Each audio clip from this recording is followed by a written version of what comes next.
Na ndio mimi nasikitika hapo nikiona wengine ngwe mtu amekuwa huko amepewa kazi, badala ya kazi ni mdomo. Mimi naona rafiki yangu Uhuru Kenyatta anajaribu kunikosoa, lakini sasa namwambia my brother, wewe uliniambia ya kwamba unataka kufanya kazi na wengine. Kama wengine wameshindwa, sasa unalilaumu nini? Alafu sasa mimi tutafanya na kwa nini hukufanya wakati ulikuwa huko mimi? Hii mambo ya makelele kila saa, kichwa yako ni makelele huko. Watu wawache upuzi. Huyu Munya miaka 3 amekuja amebadilisha mambo huko katika agriculture, amebadilisha. Hawa walikuwa huko miaka 8, walifanya nini? Wakati nilikuwa nakusaidia tulijenga reli. Wakati nilikuwa nakusaidia tulijenga mabarabara. Wakati nilikuwa nakusaidia tuliunganisha stima. Ukituambia watu hawajui vile wanasema. Hawa ndio hawaelewi. Wanafikiria ukienda huko ati ho. Ukiona mtu hapo akaona shida, mimi nitatatua hiyo. Kwa nini hukutatua huko mbele? Mwache kuniletea bana. Rafiki yangu Uhuru Kenyatta, please, with a lot of respect, I am not your competitor. That is a reminder of Ruto Uhuru antagonism in the run-up to 2022 general election. I played that video because it is the gist of our political analysis in this video. When Kenyans ask the executive questions about housing levy and people run to court to seek legal interpretation of some of the clauses on implementation of the housing levy, the executive sprout and go on top of the cars to run an antagonism narrative that employed Kenyans are not interested on non-employed Kenyans. In fact, it is about Kenyans who have jobs do not care about the hustlers. And everything that is then that someone tries to oppose, William Ruto creates a spin in terms of the downtrodden and the guys at the upper part of the pyramid. So that is the first antagonism. The second antagonism is the executive versus judiciary. President Ruto has actually adopted the perennial outcry of creating an us versus them. When people go to court and maybe judgments, people petition and judgments come out, he has created another antagonism of executive versus judiciary. There are some judges that are against us. The same to Ndindi Nyoro Rigathi Gachagua contest that many political observers feel has a status blessing. Now that was just to tease your mind about political activism. What I want us to look, and I want to start by first asking you this question. Why do you think political emotions on Kenya Kwanza are high? Why is all this political anger? And allow me float this question in Kiswahili. Kuna makasiriko sana. Unadhani kwa nini watu wamekasirika? You know, and especially on government side, if you read the mood of politicians on Kenya Kwanza side, watu wamekasirika. What exactly is causing that makasiriko? I want to look at it and of course give it a very in-depth outlook. Kindly, if you're watching this video and you have not subscribed to our channel, allow me to ask you to kindly subscribe, click the notification bell and like our video.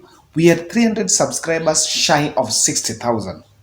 I believe that the 300 tutaweza kuingia so that tuingie 60,000 we start our walk, our journey to 70,000. Political emotions are high.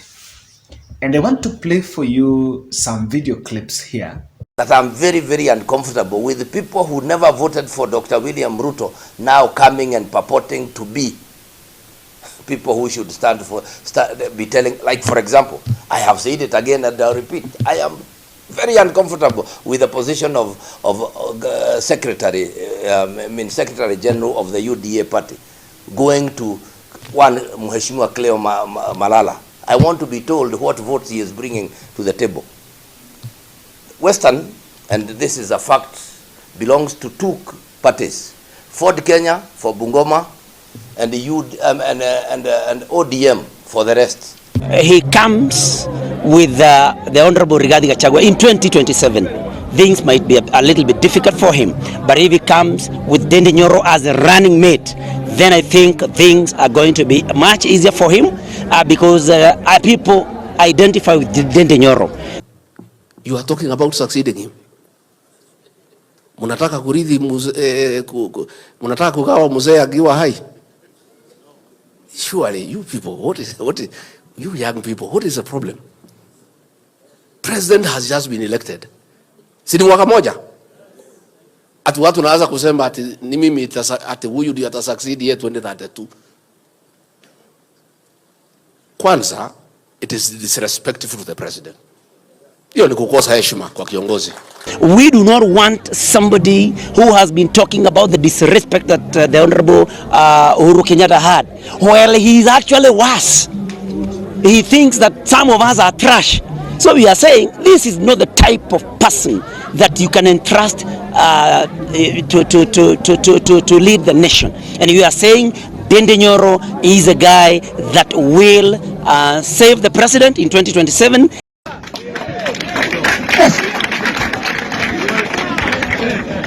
Kwanza huyo deputy president ameingia na kasumba kwa kichwa yake.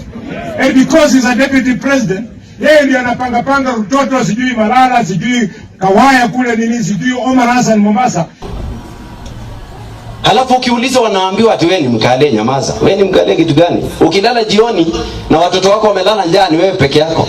It's not everyone. And all the petrol stations are in watu wa opposition and government. If you are a sufferer, you are a sufferer. This government is worse than Uhuru Kenyatta government. In my own, what I think. In my own view. Ama namna gani? This is a worse government. Because Uhuru left fuel at 140, it is 210. And you know the last time, about a week, CS Chirchir, ambao ni mtoto wetu wa Bomet, akatangaza ati because of the war in Israel and Palestine, the fuel is going up to 300. If it was not for the opposition and the members of press and the media houses to expose them, because many other countries were making news saying that the fuel is coming down because of the same war. Ours is going up for the same war. Ndio wakawaja juzi hawakuongeza. This week they were increasing to 250. Alafu wanatutisha sana ati nini? Sijui wanatishana na mimi wasijaribu mimi, unajua mkiniangalia hivi mnielewe vizuri. Mimi hakuna mtu anaweza nitisha hata kidogo. Na siogopi, wanajua. Mmesahau mnaanza kumpigia makofi. Watu ya Bomet. Why? You should have asked that former MP. He was in that government. Ya Raila na Uhuru. Saa ile watu ya Rift Valley waliumizwa kwa sababu ya kuunga William Ruto mkono. He was part of that government.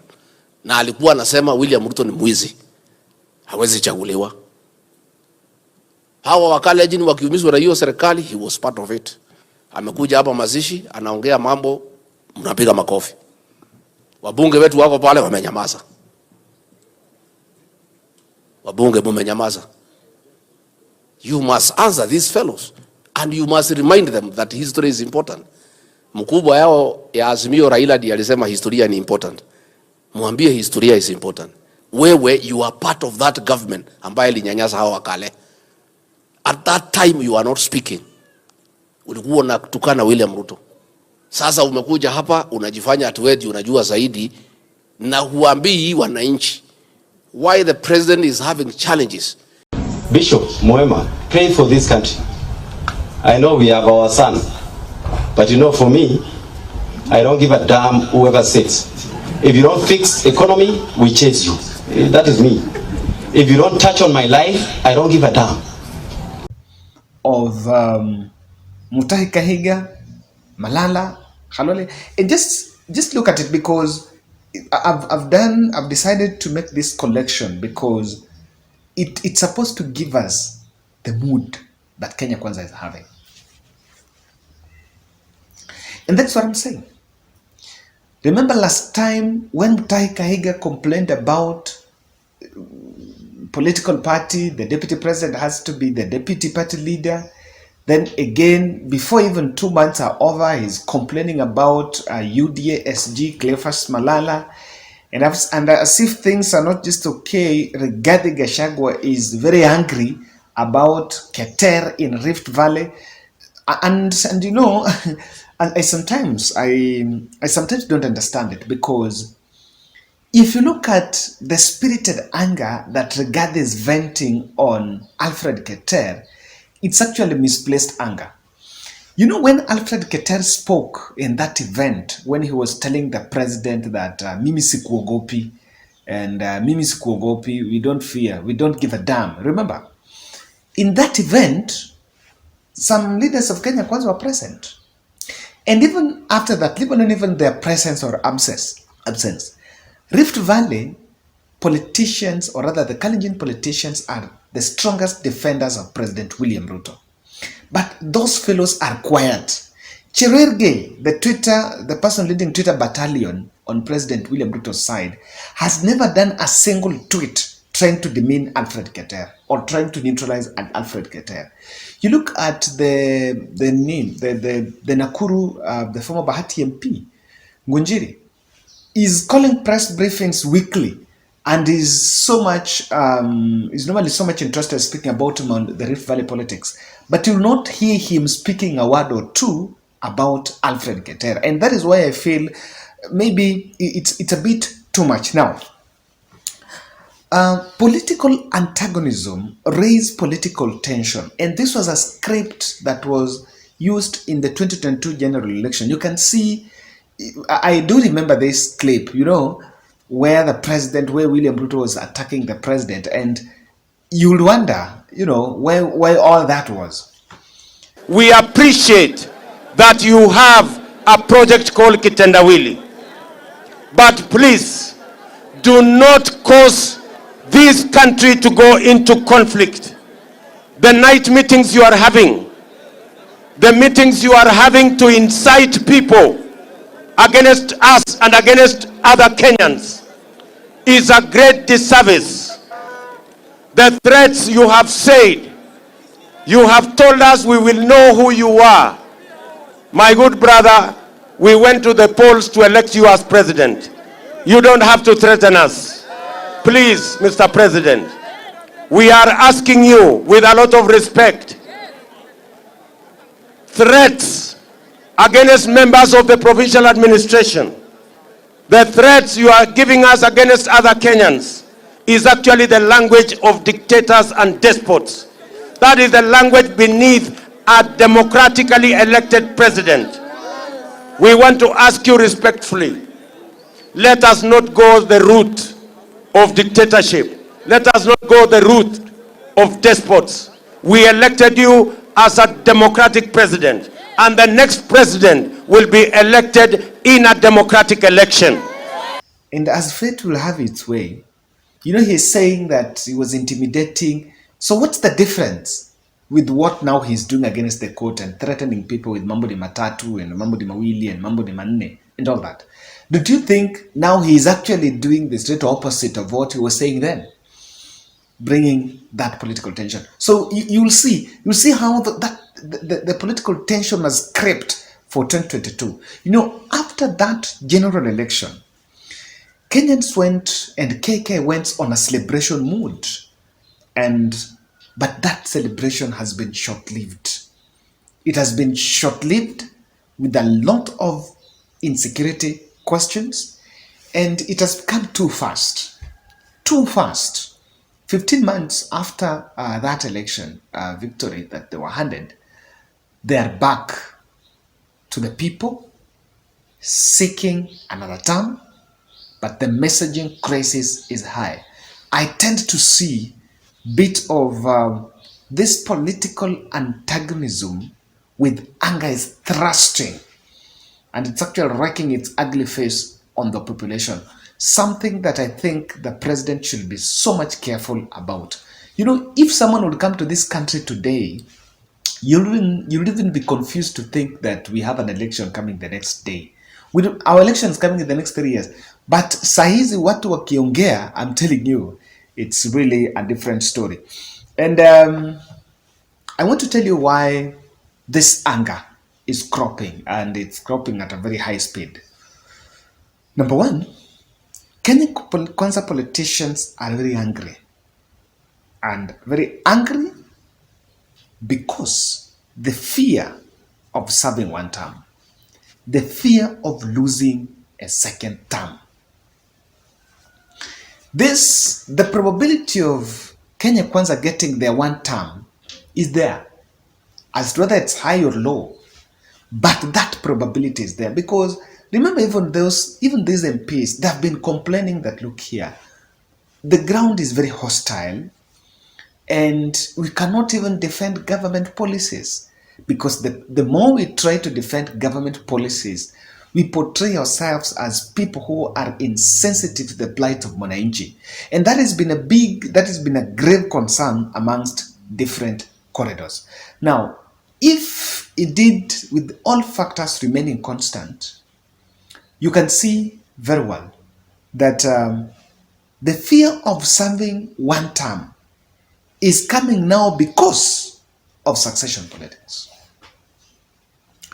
Allow me to take a minute or two to expound on this a bit so that you get it well. Do you listen to Ndingi Nyoro Axis saying they want to inherit President William Ruto in 2032? And Rigathi is very angry about that and is asking why we want to inherit the king when the king is still alive. I don't know what's much of that difference, because even that is the same thing that they did against Uhuru Kenyatta. They started inheriting Uhuru Kenyatta right from 2018, just a few months after his election.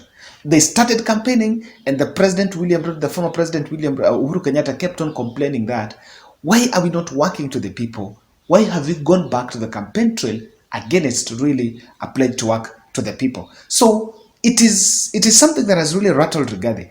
But do you know that even Rigathi Gachagua is telling the country that the president needs 10 years, that 5 years are not enough? So what is the difference between what he's saying and what Ndingi Nyoro is saying? Ndingi Nyoro Axis is saying. Ndingi Nyoro Axis is saying 2032, it's Nyoro, and let's get the deputy position in 2027. Now Rigathi is saying Ruto is not enough for 5. So both of them are talking about 2032. So I don't even think there is any of those politicians that have the moral authority to lecture the nation on who is campaigning on 2032 and so is not campaigning. So you can look at that. The issue of we can serve our term and go is there. Guys, it's the truth. Because there is only one stroke that there is only one stroke to end Ruto's presidency in 2027. And it's a stroke that it's just one. You just need a clamor for Kenyans to think we need a change. We need to change the guard. We need to change the guard. So long as that clamor will come, it will not depend whether it is Raila, Kalonzo, or Paranya, or Martha Karua. But Kenyans shall have made a conscious decision that, look here, enough is enough. Just that. When people get to that point, I'm telling you, that's the break point. Number two, Kenya Kwanza is struggling too much, is over-struggling to charge their dormant political bases. Their political bases are very dormant. You can take this. Look at what happened in Nyahururu the other day when the president was there. Some 100 meters from where the president convoy was, people were just running their errands, and they don't bother, they don't care, they don't follow what exactly is going on. Even as we speak now, the DP Rigathi Gachagua normally holds meetings in Mount Kenya churches, sometimes akiwa peke yake. But do you know the DP Rigathi cannot call an impromptu rally in the middle of town, any town in Mount Kenya, apart from maybe his Nyeri County, to do a political rally because he cannot marshal the numbers. He cannot risk, because if he risks, he might not get those numbers. And failing to get those numbers will actually expose his underbelly. If you look, even the president has been in Nakuru. Nakuru was not that much abrasive until he went to Nandi, his backyard. So if you look at even them, they've not been coming out to defend. Even the bloggers, a host of bloggers that were defending Kenya Kwanza, they're not there. Those bases are very inactive. That is why the opposition wing are having a field day. Because if you look at the mood, you will actually understand what I'm saying. So, if we create this political tension, we create this anger, probably because Kenyans work with emotions. Sometimes the rational appeal doesn't work. But emotional appeal is what politicians will actually weaponize against your own common sense. Number 3, the crumbling of UDA party is causing fever across those politicians. There's a cost of politicians that wanted to anchor their political future on UDA. For example, let's just use the right person, Mutahi Kahiga. Mutahi Kahiga, Nyeri County is the first county in Mount Kenya that had a regional headquarter for the UDA party. And this is because those who are plotting, like the DP Rigathi Gachagua, his only script and his own rescue was to use that UDA party, support William Ruto, and be within the UDA party. Strengthen the UDA party as the party for Mount Kenya. Now, Mutahi Kahiga is even serving his second term as a governor. So he's not going to vie for the third term. These are people that are they're trying to hang on Rigathi Gachagua's coat. So the more they see the fall of UDA, they're like, what's going to happen? And remember, politicians, even these ones that are seeking governorship, senator and MPs and MCAs, they cling on the popularity of UDA or political parties. So politicians can't just fathom. They can't stomach the fall of UDA because first there is no fallback plan. Take it and you can take it, leave it from. But on the ODM side, the reason why ODM ticket has remained a super ticket for politicians across is because it's one that is static. In the ODM ticket, the people that started becoming MPs, the people that benefited from that ticket to the end. Look at these two politicians, Joho and Oparanya. From 2007, Oparanya and Joho were in ODM until 2022. For the last 15 years, through the ODM party, they have actually until they left. Hawakuwahi shindwa. Joho ameserve his 2 terms as governor, elected twice under the ODM party. And even his time as being the MP. Look at politicians like Camilo Gesagesa, like John Badi. So look at Aladwa, the ODM ticket in Nairobi. So you can name them. Look at Turkana Governor Josephat Nanok. These are people that fed in the ODM basket. Number 4, I think early campaigns. They went to early campaigns with a proper track record pitch. I will say this. Campaigns have started.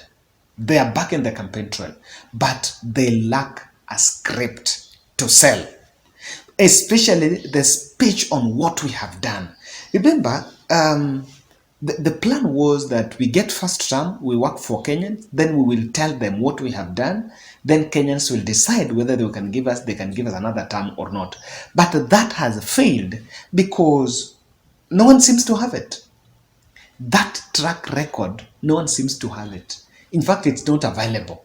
If you can see the way the pitch is being done on affordable housing, the dividends of affordable housing are explained with antagonism tone, that wale wenye hawataki tujenge manyumba, that's how affordable housing is being marketed. If you look at the current health reforms that then the president is talking about, wale wenye hawataki tushushe bei, maybe deductions are NHIF and SSF. Look at those things. So what's so difficult? I've been saying, what's so difficult by saying, guys, elect me, because if you elect me, if you give me second term, I'll continue doing this, and this. And I believe that this is a good project without packaging it with antagonism. Political antagonism is what is creating anger, because William Ruto wants to thrive on something called us versus them. Let's meet in the next.